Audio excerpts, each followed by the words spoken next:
solve the given inequalities, write the solution three ways: on the number line, using interval notation, and using inequality notation. Alright, we have the inequality x squared plus 2x is less than or equal to 15.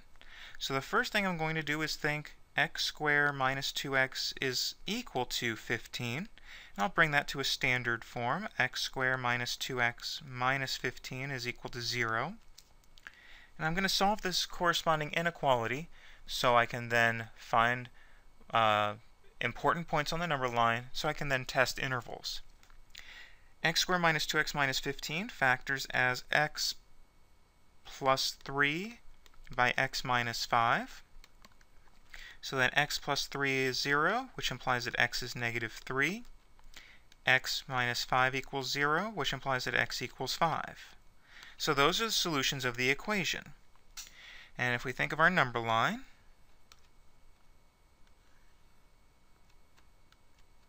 I'll place negative 3 and 5 on the number line in numerical order. So now I'm going to test a value in the original inequality that's less than negative 3. So I'm going to test negative 5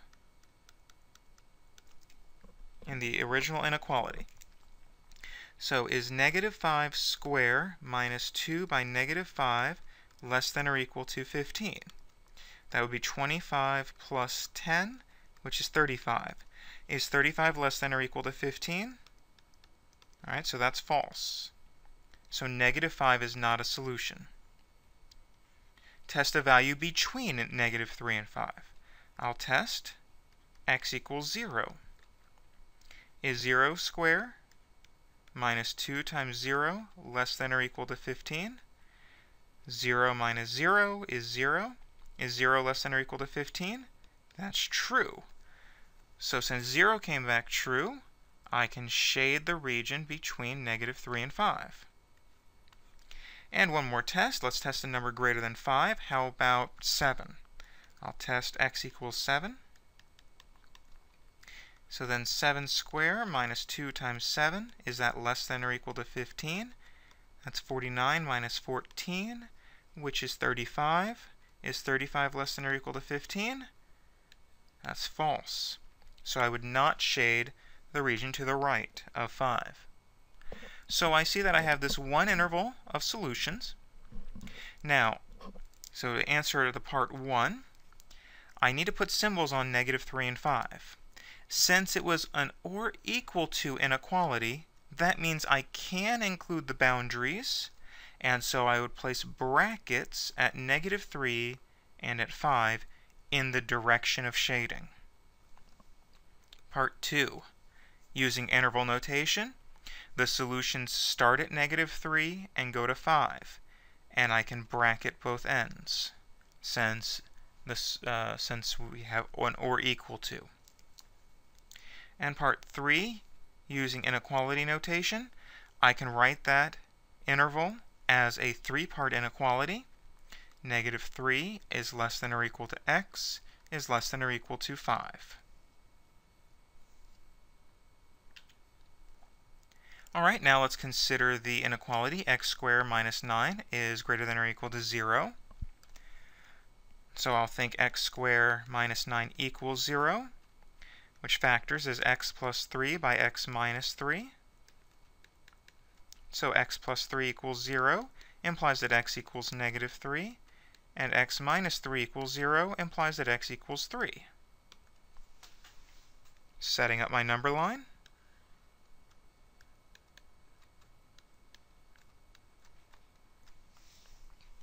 Alright, now let's test in the original inequality.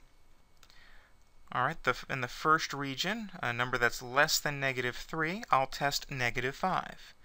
So I'll test x equals negative 5. So then I'd have negative 5 squared minus 9. Is that greater than or equal to 0? That's 25 minus 9, which is 16. Is 16 greater than or equal to 0? So that's a true statement. 16 is greater than 0. I would shade the region to the left of negative 3. Test between negative 3 and 3. I will test x equals 0. Is 0 squared minus 9 greater than or equal to 0? That would be 0 minus 9, which is negative 9. Is negative 9 greater than or equal to 0? That's false. I would not shade the region containing 0. And I'll test a value to the right of x equals 3. So how about 5? Positive 5. Testing x equals 5. I would have then 5 squared minus 16, 5 squared minus 9, excuse me, is greater than or equal to 0. So that's 25 minus 9, which is 16. Is 16 greater than or equal to 0? That's a true statement. So I will shade the region to the right of 3. Now what about the endpoints? So since it was an or equal to inequality, I may include the endpoints. So I would put a bracket at negative 3 and a bracket at positive 3, always opening in the direction of shading.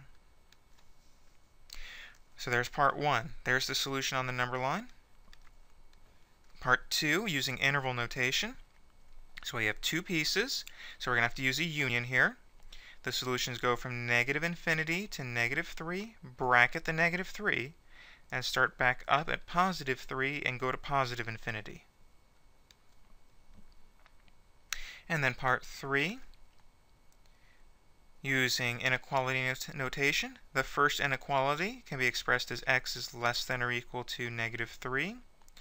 The second interval can be expressed as x is greater than or equal to 3, and we combine them with the word or.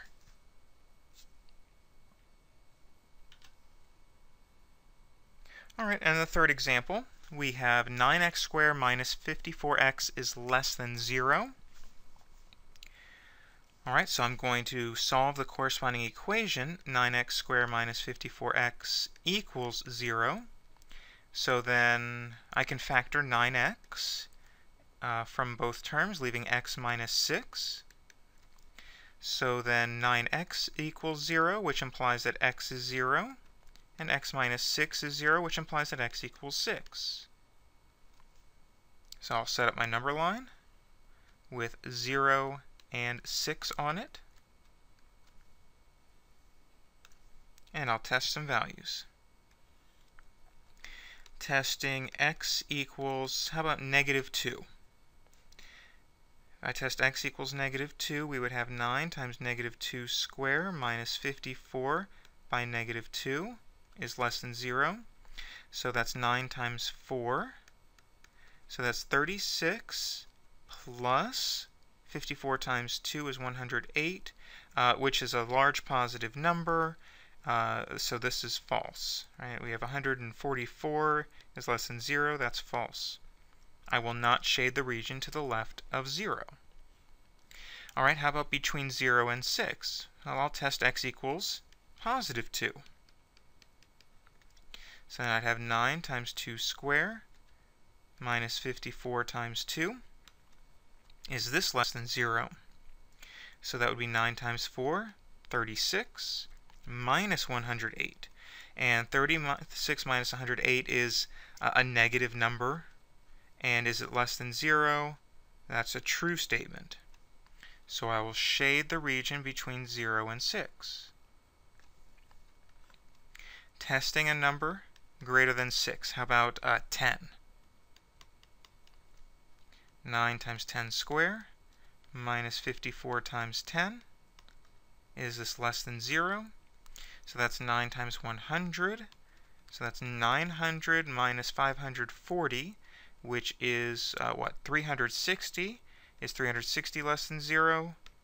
False. So I will only shade the region between 0 and 6. It was a strict inequality, strictly less than, so we may not include the endpoints. So we put parentheses at 0 and at 6, and there's part 1. Part 2, using interval notation, the solutions start at 0 and go to 6, parentheses on both ends. Part 3, inequality notation, I'll write a 3-part inequality. 0 is less than x is less than 6.